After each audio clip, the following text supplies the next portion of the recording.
Dolphins fans, we're trying to become the #1 Miami Dolphins YouTube channel, 500 subscribers away. Help us get there. Go down, subscribe to the channel if you're all about the Fins.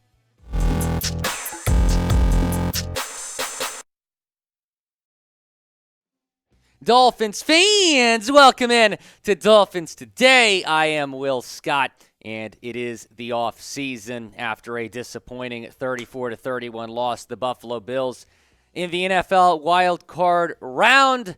And this was a game that everyone thought the Dolphins were going to get blown out. They get down 17-0. I think all of us were thinking it was going to be a rout, but then Miami ultimately takes a third-quarter lead before losing 34-31.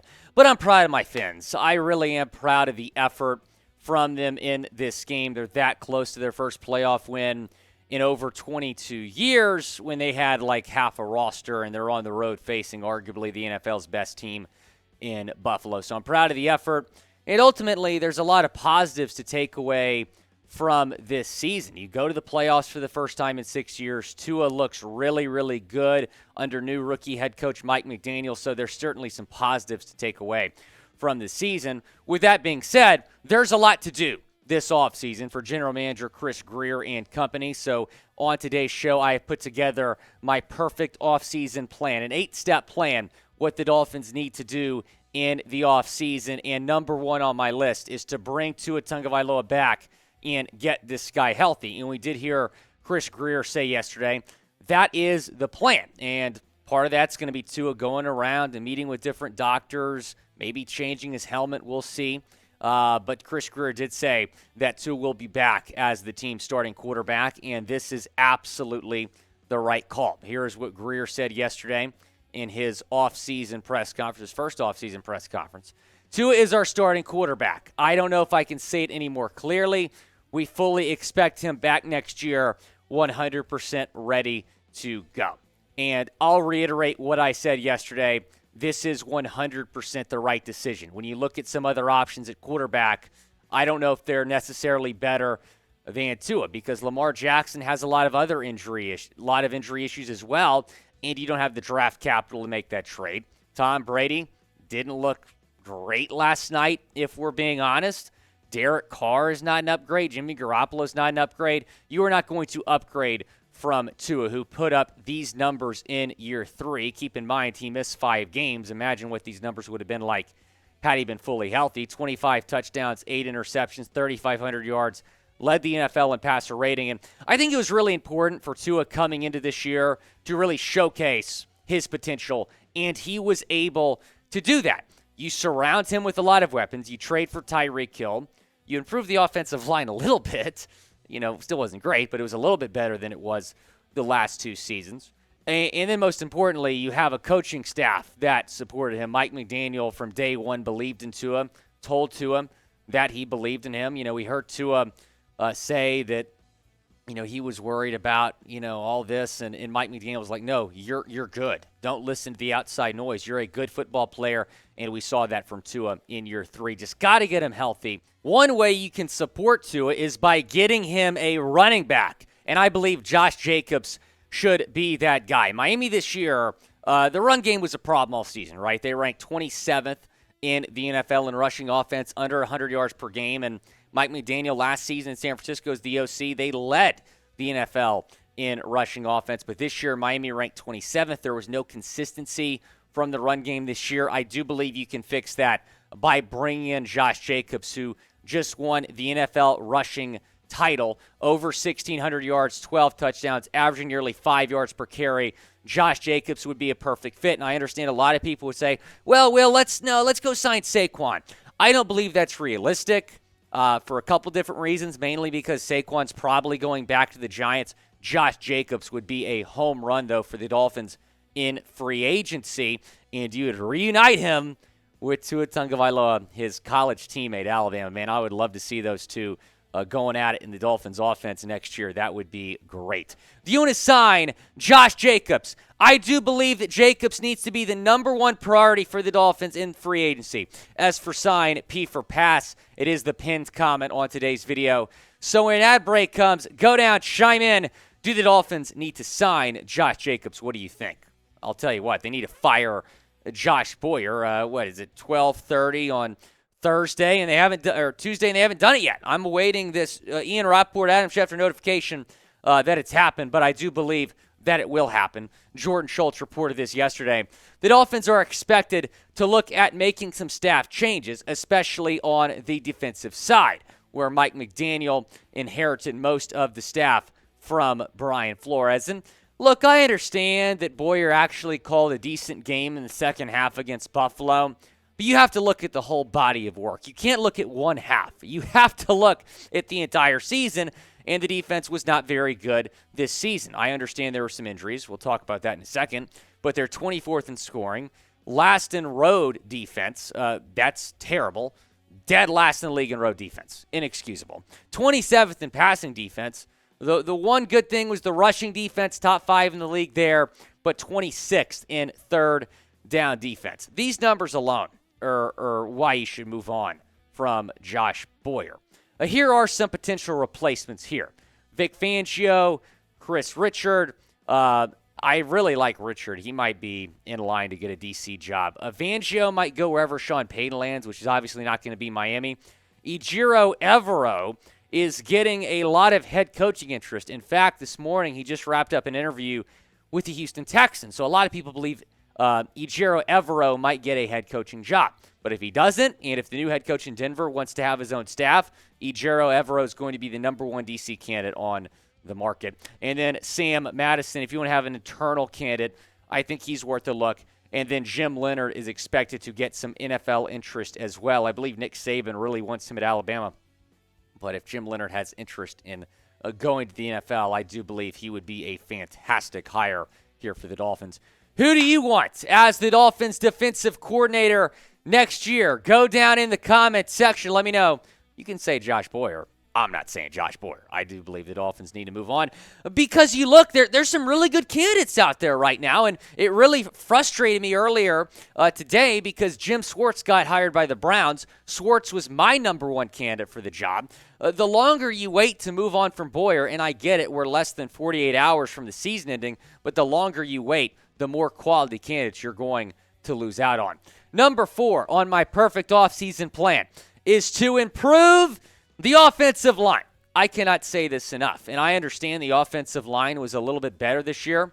Still not good enough. Look at all the quarterback injuries that the Dolphins had this season. Taking a look at the depth chart, I think there's a lot of room for improvement here. And Chris Grier was asked about this yesterday about, maybe bringing back Austin Jackson, Eichenberg, and he seemed to express confidence and kind of going with the same starting 5 they began the season with, which I believe would be a disastrous idea because Miami ranked 29th in the league in the pass blocking grade. And on PFF, a 59.3 grade.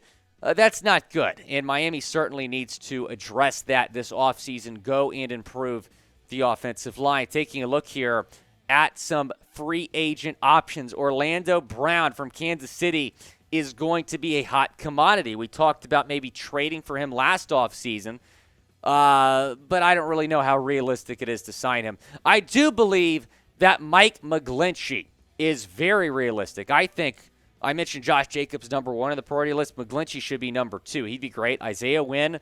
Laramie Tunsil, when you're looking at free agents, he's not going to appear on there because he's under contract next season in Houston, but he has an opt-out this year. And he very well could take that, come back to Miami. I would love to have Tunsil back in the 305. Caleb McGarry, Kevin Beacham, Jason Kelsey's a free agent. A lot of people believe he's going to be back in Philly, but Philly just drafted Cam Jurgens last year. He's a center. Dalton Risner, Isaac Sumalo, and then Ben Powers as some guard options. I do believe the Dolphins need to sign a guard as well. Before we get into the second half of my 8-step plan, I want to tell you about a good plan for your small business, and that is to go and make a hire through LinkedIn Talent Solutions. LinkedIn Talent Solutions is the best place to look for the best qualified candidates available. They are going to find the best qualified candidates available for your small business. Get your jobs in front of the right people, and you can do it right now by posting your job for free at linkedin.com/NFL Daily. Look, every single hire can feel like a high-stakes wager for your small business. You do not want to risk bringing in the wrong people. It's why small businesses rate LinkedIn Jobs number one in delivering quality hires versus leading competitors. Simple tools like screening questions make it easy to focus on candidates with just the right skills and experiences so you can quickly prioritize who you'd like to hire. You just have to add your job and the purple hashtag hiring frame to your LinkedIn profile to spread the word that you're hiring. LinkedIn Jobs helps you find the qualified candidates you want to talk to faster. Post your job for free at linkedin.com/NFL Daily. That's linkedin.com/NFL Daily to post your job for free. Terms and conditions apply. I found Chat Sports through LinkedIn and vice versa. We found all of our new team members through LinkedIn, and we've been able to grow significantly over the past year. We've expanded our office space. We're continuing to grow thanks to LinkedIn Talent Solutions. You can do the same for your business by posting your job for free at the link below, linkedin.com/NFL Daily. Going to number 5 now. I think you got to rebuild the secondary, right? And Byron Jones, I don't think he's going to be back. You probably have to replace him. Nik Needham's a free agent. He's expressed interest, though, in coming back. X had a really bad year. He said that he needs to be a lot better. He was dealing with some injuries. Kader Kohu, I do believe that he can be a guy for you going forward. He showed a lot of potential in his rookie season. Here are some potential free agent options for the Dolphins in terms of the cornerback position. Marcus Peters, John Jones, James Bradbury, Bradley Roby, and Greedy Williams. I love John Jones. I would love to bring John Jones to Miami. I did not like facing him twice this year. Greedy Williams might be a more realistic option, but I do believe you got to sign a corner and a good one in free agency. I think you also have to sign a reliable backup quarterback. Don't move on from Tua. Bring Tua back, but I do believe a reliable backup quarterback is a must, a guy that you feel good about if Tua has to miss some time. The Dolphins were 1-4 this season without Tagovailoa. Gardner Minshew is number one on my list here, and I rank these in terms of who I feel like would be the best options. Baker Mayfield, I feel like he might still get a starting job. Taylor Heineke, look, I mean, he had some ups and downs this year, but the guy's a gamer. He's a baller, and he just plays with a lot of grit. I really like Heineke. Jimmy Garoppolo is probably going to be a starter, so that's why he's a little bit further down. Sam Darnold, Jarrett Stidham, Mike White, all solid options. I like Drew Lock, probably more than most people do. Teddy Bridgewater and Jacoby Brissett, I just don't feel like are realistic to bring either of those guys back. Obviously, Brissett was the starter last year, or the backup last year, and Bridgewater was the backup this year.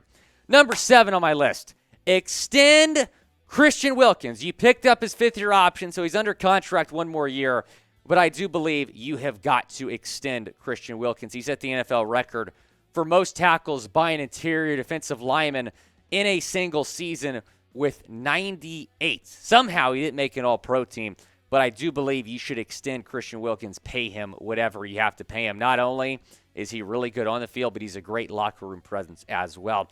And then number 8 is sign a tight end. I don't think Mike Gesicki's going to be back. He was asked that the other day, and he said he's going to be looking for opportunity this offseason, and he was obviously kind of underutilized this year in Miami. I think Dalton Schultz is the guy. I really do, and I feel even better about saying that after watching this guy last night. 7 receptions, 95 yards, 2 touchdowns. He's a heck of a player, and he can block, which you got to do in Mike McDaniel's offense. So I feel really good about maybe bringing this guy in. I feel like he should be up there on the Dolphins' priority list with free agents. What should be number 1 on the off-season to-do list? Go down in the comments section. Let me know what should be number 1 on the to-do list. Go down, subscribe to the channel. Again, we're trying to become the number 1 Dolphins YouTube channel. Be sure to join us also for Dolphins Live on Thursday. Going to get you guys a couple of mailbags. More Dolphins news and rumors on Thursday at 4 o'clock Eastern Time.